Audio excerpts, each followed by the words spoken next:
الحمد لله.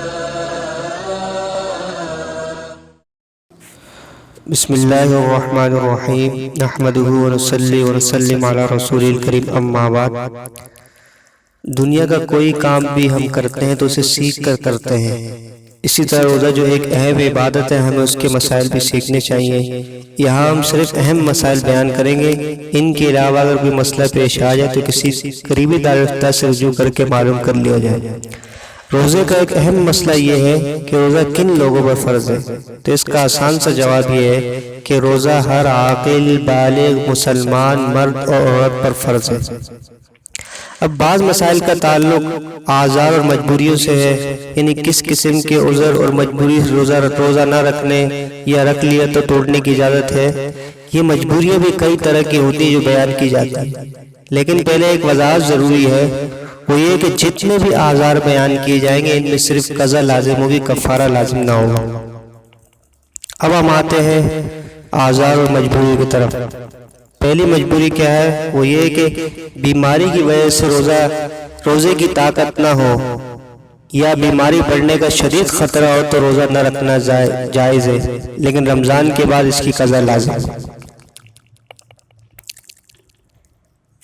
اس ضمن میں یہ بھی سمجھ لیا جائے کہ اگر مریض تندرست ہونے کے بعد اتنا وقت نہ پائے کہ جس میں قضا شدہ روزے ادا کرے تو قضا اس کے ذمہ لازم نہیں.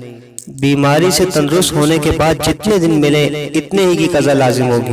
مثلا اس کو ایک مثال سے سمجھ لیتے ہیں کہ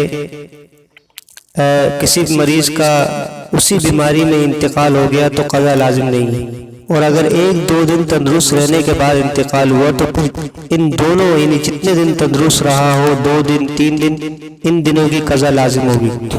اس ضمن میں ایک مسئلہ ہیٹ اسٹروک کا بھی آتا ہے کہ اگر کسی کو ہیٹ اسٹروک لگ جائے تو روزہ توڑنا جائز ہے، کیونکہ اس صورت میں جان کا خطرہ لاحق ہو جاتا ہے. نمبر 2 یعنی دوسرا عذر کیا ہے کہ جو عورت حمل سے ہو اور روزے میں بچے کو یا اپنی جان کو نقصان پہنچنے کا اندیشہ ہو تو اس سے بھی روزہ نہ رکھنے کی اجازت ہے، لیکن پھر بعد میں وہ بھی قضا کرے گی. نمبر 3 جو عورت اپنے یا کسی دوسرے کے بچے کو دودھ پلا رہی ہے، اگر وہ عورت روزہ رکھے تو بچے کو دودھ نہیں ملے گا تو پھر وہ اس سے بھی روزہ نہ رکھنے کی اجازت ہے. اور نمبر 4 ہے وہ سفر ہے. سفر میں کئی مسائل آتے ہیں. سفر کا پہلا مسئلہ یہ ہے کہ روزہ چھوڑنے کی اس مسافر کو اجازت ہے جو اپنے وطن سے 77 کلومیٹر یا اس سے زیادہ کے ارادے سے سفر پر ہو. نمبر 2 یعنی سفر کا دوسرا مسئلہ یہ ہے کہ اگر مسافر کو سفر میں کچھ تکلیف نہ ہو تو افضل یہی ہے کہ سفر بھی روزہ رکھے، البتہ اگر خود اپنے آپ کو یا اپنے ساتھیوں کو اس سے تکلیف ہو تو روزہ نہ رکھنا ہی اس کے لیے افضل ہے. تیسرا مسئلہ سفر کے ضمن میں آتا ہے، وہ یہ کہ ایک آدمی نے روزہ رکھ کر سفر شروع کیا تو اس روزے کا پورا کرنا اس کے لیے ضروری ہے.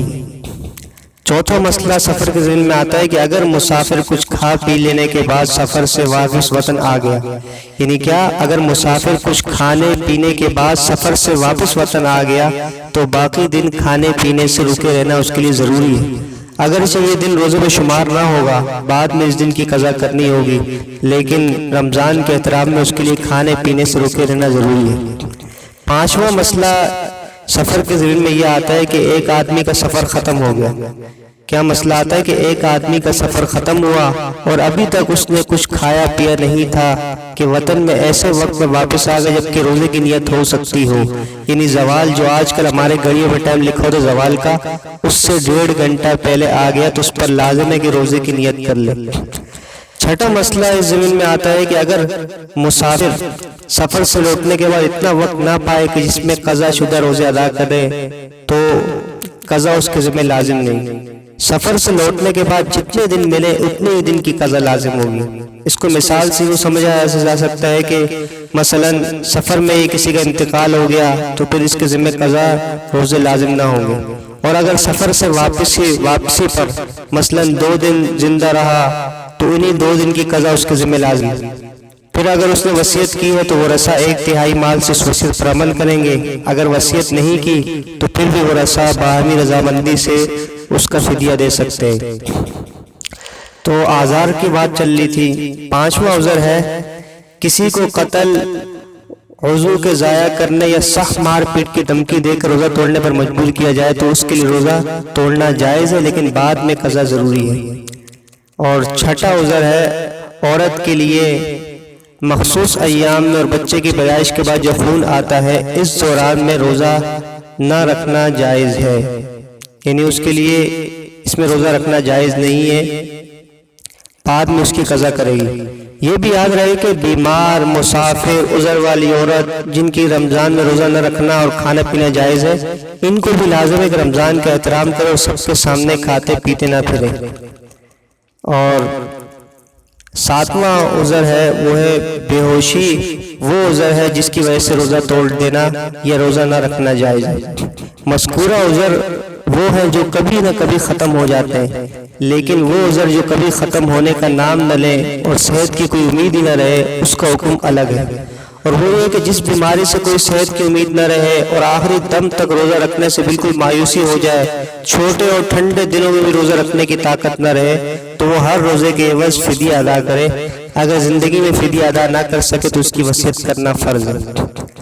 اب فدیہ کیا چیز ہے، اس کی کتنی مقدار دینی ہوگی؟ تو ایک روزے کا فدیہ 2.25 کلو اور احتیاطاً 2 کلو گندم یا اتنا آٹا یا اس کی قیمت ہے۔ 2.25 کلو گندم، احتیاطاً 2 کلو گندم کی جس علاقے میں جو قیمت ہو، حقیقت میں وہی ایک فدیے کی رقم ہے۔